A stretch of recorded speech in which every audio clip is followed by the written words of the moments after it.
Hey, this is Miguel. I'm from Ecuador, South America. We just landed on our first flight.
Good morning, everybody. Hello.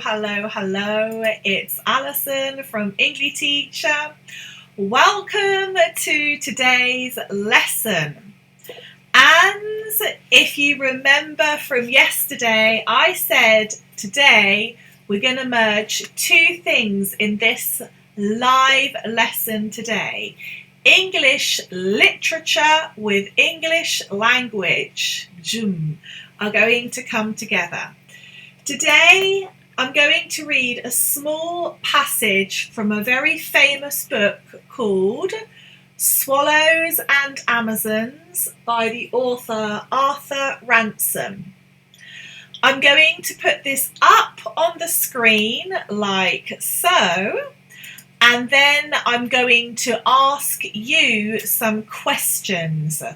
So this is going to be a pronunciation exercise, a listening exercise, and a comprehension exercise. 3 in 1 to help you learn more.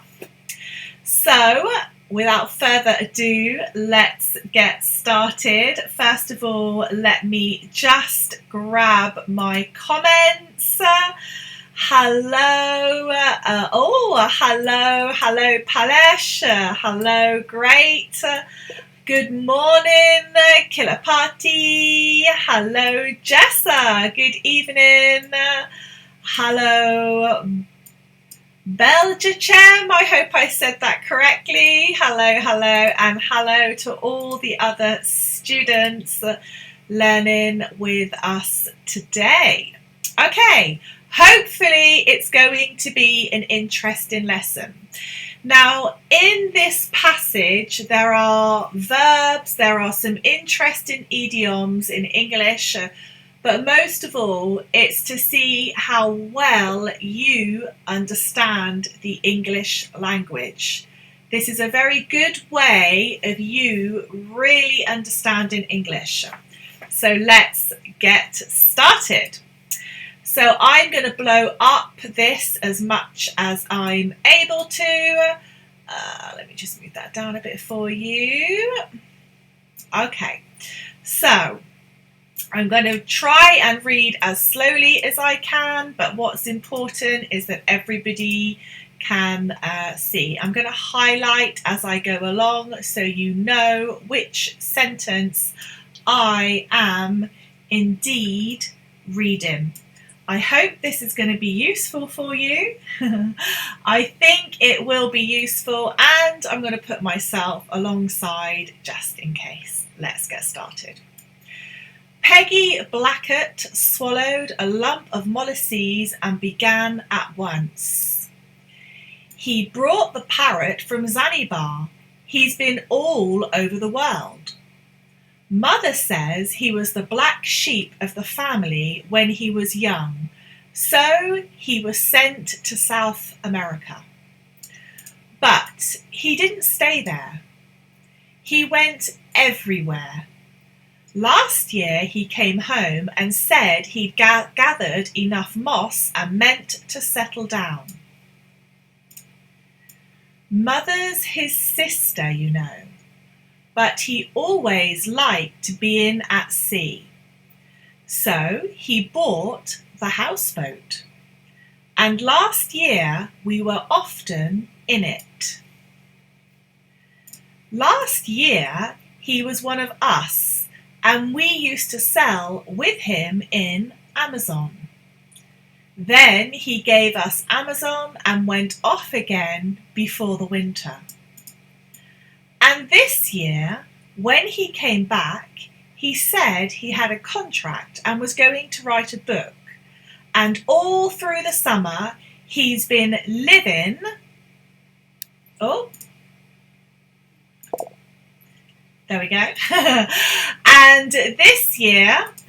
Oh, something happened. Can everybody see? We have a lost connection.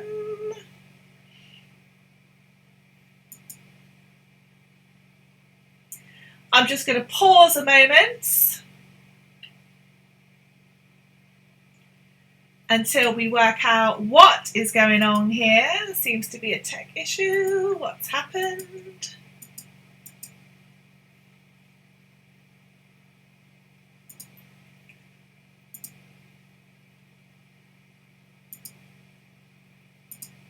Okay, voila. Okay, I'm not sure what happened there. Okay, so it's when I move. What's happening? This isn't meant to happen. Okay, so I'll just do it here on the screen.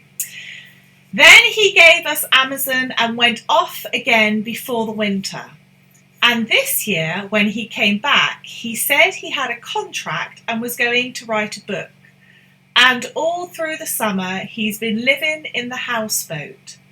But instead of sailing with us, he's in league with the natives.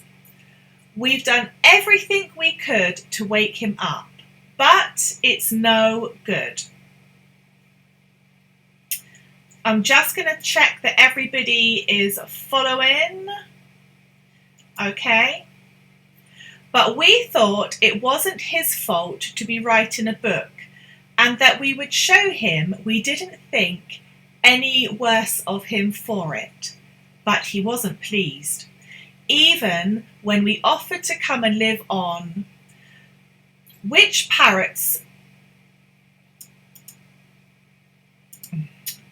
Here we go, this is wrong here. Live on the houseboat with him. It ended up by his forbidding us to come near him. That's why we watched till he went ashore and boarded the houseboat and took the green feathers for our arrows, said Nancy, just to show him. He had them in a pot for pipe cleaners. It's such a pity too, said Peggy. We were teaching the parrot to say pieces of 8, so that it would be a good pirate parrot to take with us to the Wildcat Island. It only says Pretty Polly. That's no use to anyone. But they say green parrots don't talk as well as grey ones. Okay, everybody, so that's the passage. Sorry about the little tech thing in the middle, not quite sure what happened there. But you have it here on the screen, so you have everything you need here. And now I'm going to go through a little bit of the passage and we're going to do some questions, okay? So the first question I have for you is this. What was brought from Zanzibar? What was brought from Zanzibar?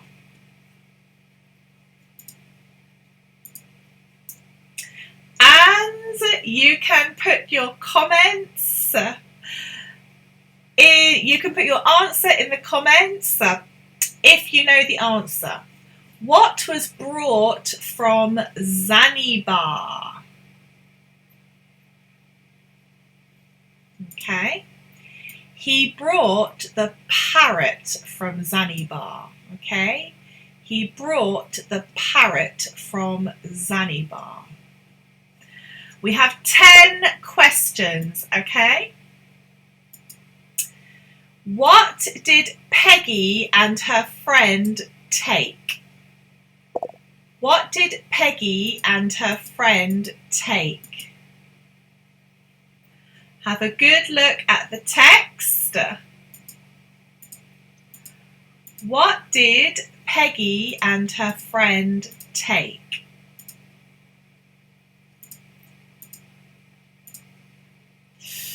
Ooh, silence dooms. I'm going to go here.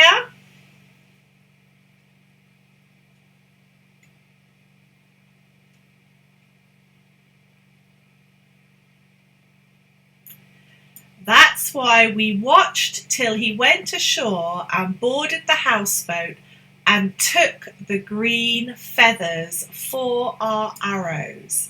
So the answer is they took feathers. They took the feathers. Okay.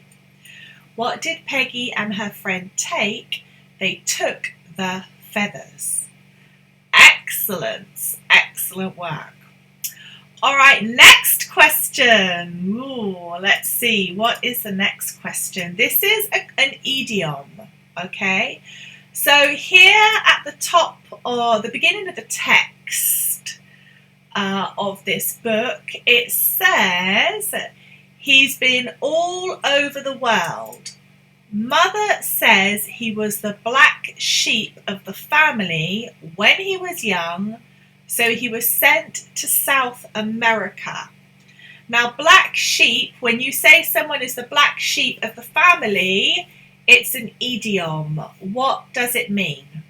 Does anybody know what it means? The black sheep of the family. Anyone? No? Okay. Well, if you think about it, sheep, most sheep are white, aren't they? They've got white fur. It's rare that you see black sheep. It's very, very rare. And because it's rare, it stands out from everybody else. So when they say he was the black sheep of the family, this means he did everything differently and the family did not agree. So they sent him to America. And this is an idiom. Okay, so I'm going to put that up here. I'll move myself down here. Okay. So black sheep is an idiom used to describe a member of a group different from the rest, and it's normally within the family that we talk about it. Okay. All right, let's go on to an easier question. What countries are mentioned in the text?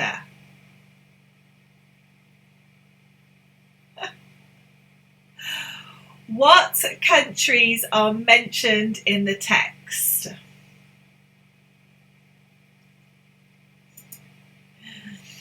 Who can tell me what countries are mentioned in the text? Countries, okay? Think about here. We've got Zanzibar. So where is Zanzibar? Zanzibar is in which country? We have Zanzibar. And what else? Who can tell me when you look at the text? Well, Zanzibar is in South Africa. So Africa and South America are mentioned in the text. South America, Zanzibar is in Africa, so that could also be in the text. These are typical questions that you might get in exams and also in interviews. Yes, exactly, Jessie Jessa. Well done, you got that right, totally. Well done. Yes, Jessa said South Africa. Yes, Zanzibar is in South Africa. So well done, you got that right. Excellent. I think I need to give you a little round of applause, perhaps. Let's see. Why not? Okay, excellent. Well done. All right, so let's go on to our next question, which is, what did he buy? What did he buy? So in this text, we're talking about, or a young girl is talking about a boy, a member of the family, and he bought something. What did he buy?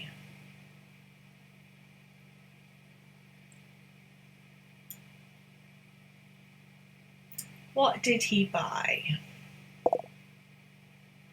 Yes, Jessa, excellent. A houseboat. Well done. Okay. So, but he always liked being at sea, so he bought the houseboat. Okay, excellent. Well done, Jessa got that right. Excellent, well done. Yeah, he bought the houseboat. Very good. Okay, next. This is our second idiom. So in the text, there is another idiom that is used. So two idioms in one passage. And it's gathered moss. Now, let me just find this for you again.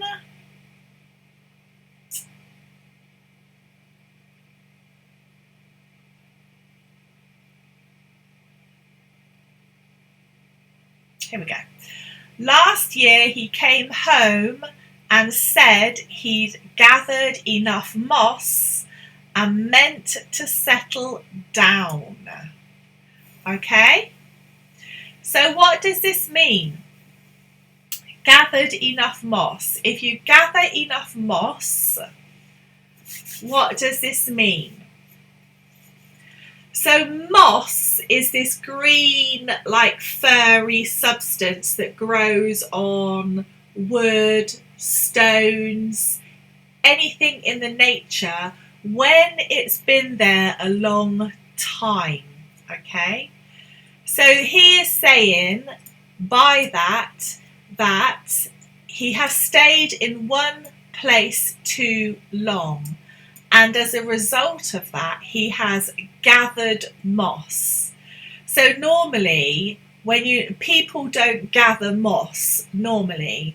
Normally, when you say someone is gathering moss, you're talking about an object that isn't human. So this is how we are using it as an idiom. Okay, excellent. Well done. All right. Which parrots talk best? Which parrots talk best? So this is again in the text. Which parrots talk best? It's towards the end of the text. Which parrots talk best? Let's have a little look.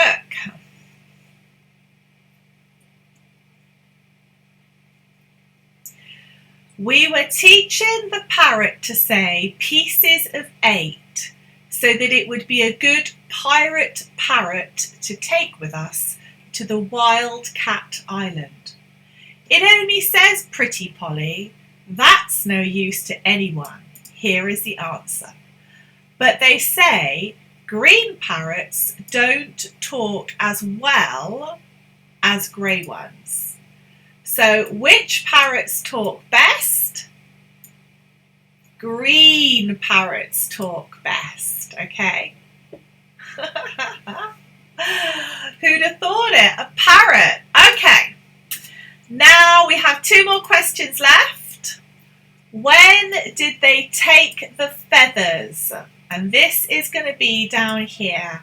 When did they take the feathers? If you think you know, drop it in the comments. When did they take the feathers?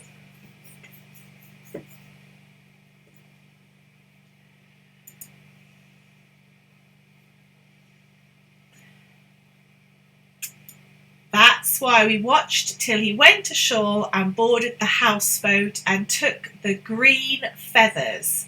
So I've used when did they take the feathers, and here we have took the green feathers for our arrows. So they did it when he went ashore. They took the feathers when he went ashore. So what does ashore mean? Do you know what ashore actually means? Ashore. We're going ashore at 8 p.m. What does ashore mean? Anyone? Does anybody know what ashore means? Ooh. This is a real challenging question for you, isn't it? I'm pleased it's not too easy. I hate doing the easy lessons all the time. What does ashore mean? Ashore is the land that is near the sea. So if you're on a boat and you want to go on land, you would say, I'm going ashore. I'm going ashore, okay? I'm going ashore. I'm going to put that up here. I'm going ashore. This is how you would express this in a phrase. You wouldn't say, I'm going on land. That would seem a bit like weird. You'd say, I'm going ashore. And indeed, in the text, they say, that's why we watched till he went ashore and boarded the houseboat. So there you go, everybody. So that is going to be the end of our live lesson today. I hope it was really useful. I think it makes a difference from lots of things I see quite often. And it also gives you an idea as to how you can learn a little bit more if you're on your own from a book. Don't always look to grammar books, because grammar books are easy. They lay out the method and then they give you the answer. It's quite easy. By looking at English literature, you're really extracting and practicing your knowledge of the English language. And every time you read a famous book, Arthur Ransom is a very famous author, when you read a book, you are ultimately having a really good insight into how language is used in that culture and context. And that is something that an English grammar book cannot do. English grammar books have their place, but so does literature when you are trying to learn a language. It's very, very important. So again, this book is Swallows and Amazons. It's in the public domain if you live in Canada, I believe, but you can buy this on Amazon. It's a really good book. It's a very thick book. And there we go. Thank you very much for coming along to the lesson, and I will see you all again, no doubt, very soon. Don't forget, at the weekend I do group speaking classes, so if you want to improve your spoken English, come along to Engli-teach.com, where you can actually book on to live group lessons. So the group lessons currently only have 4 adults in them. So this lesson here is like one of my mini seminars. But my private group classes only have 4 adults in them, so it's a really good way for you to practice speaking as much as possible. That's okay. Utra says thank you very much. You are more than welcome. Oh, Jessa, yes, I see you got that right. To go to or on the shore from the direction of the sea. To go on the shore, away from the sea. Away from the sea, okay? Yes, excellent, Jessa, please, yes. Reading books are more effective learning than reading dictionaries, yes. The problem is if you just read or learn lists of words or lists of grammar rules, there'll only ever be lists. In order to use language effectively, you have to be able to put them into use. And when you learn something in a list, you're not using it in use unless it's been followed up with lots of practice and exercises. But this is also a nice way to learn English because grammar books and lessons, they all have their place, but sometimes we just want to escape into an imaginary world, into a story that's interesting and intriguing. Another way of really enriching your language is by watching really good films with the subtitles on. I used to do this a lot when I was learning French. I'm fluent in French. I teach French and I teach English, and I loved doing this. I absolutely love doing it. So that's another really good way to help you learn your English. All right, thank you very much, everybody, and I will speak to you very shortly, tomorrow, in fact, in our next live lesson. Also, don't forget to go along and support our YouTube channel, which isn't growing as fast as our Facebook channel. We'd really like your support over on YouTube as well. It would be great to see you there too. Have a great day, everybody. Goodbye and have a wonderful day.